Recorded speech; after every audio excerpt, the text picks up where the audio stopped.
دیکھیے جو مساوات کا مسئلہ ہے، صنفی و ثقافتی مساوات کا مسئلہ، اس میں مختلف رسوم، صنفی امتیاز تقریباً ہر جگہ ہے، ہر شعبے میں ہے.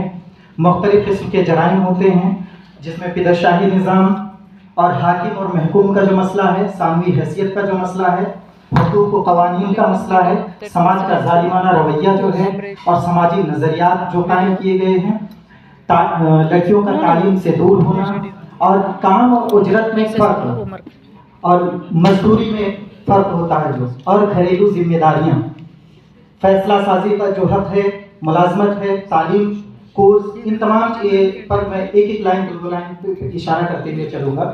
مختلف رسوم کی اگر بات آتی ہے تو لوگ کہتے ہیں ثقافتی مساوات کیا ہے، اس کا کیسا مسئلہ ہے. دیکھیے ہندوستانی سماج میں مختلف طرح کے رسم و رواج قائم ہیں اور ان کو بہت ہی اچھی طریقے سے پختہ طور سے انہیں منایا جاتا ہے، ادا کیا جاتا ہے. تو جو رسوم ادا کیے جاتے ہیں اس میں کئی رسوم ایسے ہوتے ہیں جن میں کہیں نہ کہیں یہ دیکھنے کو ملتا ہے کہ عورت کو وہاں پر بھی ثانوی حیثیت دی جاتی ہے. مثال کے طور پہ صرف میں ایک رسم کی بات کروں گا، جہیز کی رسم. اس میں صاف طور پر یہ دیکھا جاتا ہے کہ انہیں سیکنڈری حیثیت دی جاتی ہے اور مردوں کو اول پہلے درجے پہ رکھا جاتا ہے. اگر یہ جہیز کا معاملہ نہ ہوتا تو کہیں نہ کہیں وہ آگے آتی اور مردوں کی برابری کر سکتی.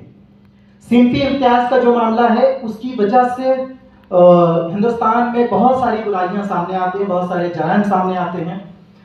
مختلف قسم کے جرائم جو ہوتے ہیں ان میں ہم یہ دیکھتے ہیں کہ گھریلو تشدد سے لے کر کے باہر تک، چاہے وہ کام کی جگہ پر ہو، چاہے وہ تعلیمی ادارے میں ہو، ہر جگہ آپ کو مختلف قسم کے جرائم نظر آتے ہیں.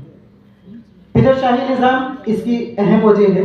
جو ہندوستان صدیوں سے پدرشاہی نظام پتر ستاتمک سوچ رہی ہے، جس میں مردوں کا غالب رہنا اور عورتوں کو محکوم تسلیم کرنا، یہ چیزیں سامنے آتی رہی ہیں، جن میں عورتوں کو صرف اور صرف ثانوی حیثیت دی گئی. انہیں اگر کہیں پر بہت سارے پروگرامز ہوتے ہیں تعلیمی اداروں میں، یہاں وہاں بڑی بڑی باتیں تو کی جاتی ہیں، لیکن اصل میں جب گھر سے شروع کرنے کی بات ہوتی ہے تو ہم وہیں سے پیچھے ہو جاتے ہیں.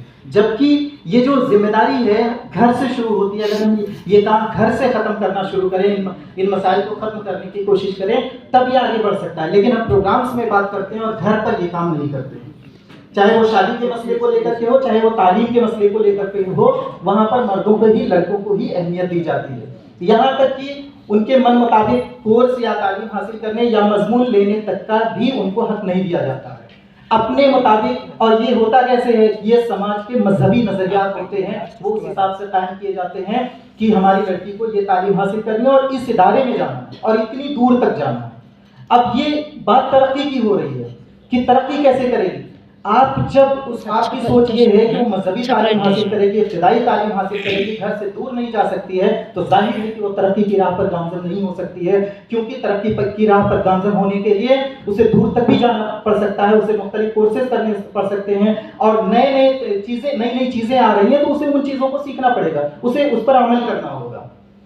اس کے علاوہ کام اور اجرت میں فرق کی بات ہے. وہاں پر بھی وہی صنفی امتیاز کا معاملہ آتا ہے کہ کام تو برابر لیے جائیں گے، کام اس سے زیادہ بھی لیے جا سکتے ہیں، لیکن اجرت کا جو معاملہ ہوتا ہے وہ اسے کم دیا جاتا ہے. ہم اکثر دیہاتوں میں دیکھتے ہیں اور یہ جو ہے مرد اور عورت کا جو کام کا وقت ہوتا ہے سیم ہوتا ہے، لیکن اس کی جو مزدوری ہوتی ہے وہ کم ہوتی ہے. اگر 350 روپے ایک مرد کی مزدوری ہے تو 300 روپے عورت کی مزدوری ہوتی ہے. یہ بہت بڑا مسئلہ ہے، جبکہ وہ ان سے کام کم نہیں کرتی ہے. اگر اس وقت اس کی کوئی بنیادی ضرورت ہے وہ اس کے لیے جاتی ہے تو اس کے لیے بھی اس کے پیسے کٹ کر دیے جاتے ہیں. یہ ہمارے صنفی جو ہے امتیاز کے نظریات ہیں. اس کے علاوہ گھریلو ذمہ داری کی بات کرتے ہیں کہ ہم ہمیشہ مردوں کو جو ہے حاکم سمجھتے ہیں. مرد یہ سمجھتا ہے کہ ہمیں قوام بنا کر بھیجا گیا ہے، دنیا میں ہم ان کے ذمہ دار ہیں، مستحق ہیں، ہم جو کریں گے وہ صحیح ہے. تو یہ دیکھا جاتا ہے کہ جو گھریلو ذمہ داریاں ہیں، کیا مرد جو باہر کام کرنے کے لیے جاتا ہے کیا اس سے زیادہ مرد کام کرتا ہے، ایک عورت سے زیادہ کام کرتا ہے؟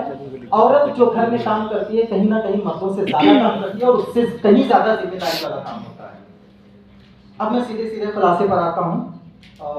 دیکھیے جرائم کے علاوہ جو ہے کچھ چیزیں اور ہیں جو خواتین کو متاثر کرتی ہیں، جن میں سے غیر مساوی حق، حقوق کی پامالی، صنفی امتیاز، ثانوی حیثیت، فیصلہ سازی کا حق، مرضی کے خلاف شادی، پدرشاہی نظام، سماج کی منفی سوچ و نظریات، ہوس زدہ ماحول، میڈیا اور سوشل میڈیا کا غلط استعمال، معاشی بدحالی وغیرہ ہیں۔ ان سب میں خواتین کو ثانوی حیثیت دینے میں کوئی کسر باقی نہیں رکھی ہے۔ جہیز جیسی بری رسم کی وجہ سے معاشرے میں لڑکیوں کے ساتھ بہت برا برتاؤ کیا جاتا ہے۔ انہیں وہ وقار نہیں ملتا جس کی وہ اصل میں حقدار ہیں، جس کی ذمہ دار مرد و خواتین دونوں ہیں، صرف ایک نہیں ہے۔ کہیں کہیں اس جہیز کی وجہ سے لڑکیوں کو پیدا ہونے سے قبل ہی ختم کر دیا جاتا ہے یا زندگی بھر امتیازی سلوک کا سامنا کرنا پڑتا ہے، اور تعلیم سے محروم کر کے شادی کے بعد اس پر ظلم جبر کے شعلے برسائے جاتے ہیں۔ ہندوستانی سماج کے رسم و رواج نے ایسے رجحانات پیدا کیے ہیں جس کی وجہ سے انسانوں کی فطرت میں منفی نظریات کو پختگی حاصل ہوئی ہے۔ اس سماج میں اکثر بہن یا بیٹی کے ساتھ کوئی جسمانی استحصال کا واقعہ پیش آتا ہے یا وہ اپنی مرضی سے شادی کا اظہار کر دے، خواہش کا اظہار کر دے تو اس پر ظلم کیا جاتا ہے، اور اسی جگہ پر مرد اگر یہ اس خواہش کا اظہار کرتے ہیں تو وہ ایک عام بات سمجھی جاتی ہے۔ مختلف رپورٹس و کتابوں کے مطالعے و جائزے سے معلوم ہوا کہ پائیدار ترقی کا مقصد غربت کا خاتمہ، مساوی معیاری تعلیم، خواتین کو بااختیار بنانا، صنفی مساوات کا حصول، پرامن سماج کا فروغ اور عدم مساوات کو کم یا ختم کرنا ہے۔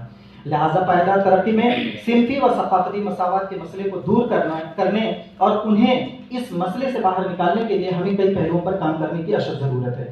ہمیں یہ بات تسلیم کرنی ہوگی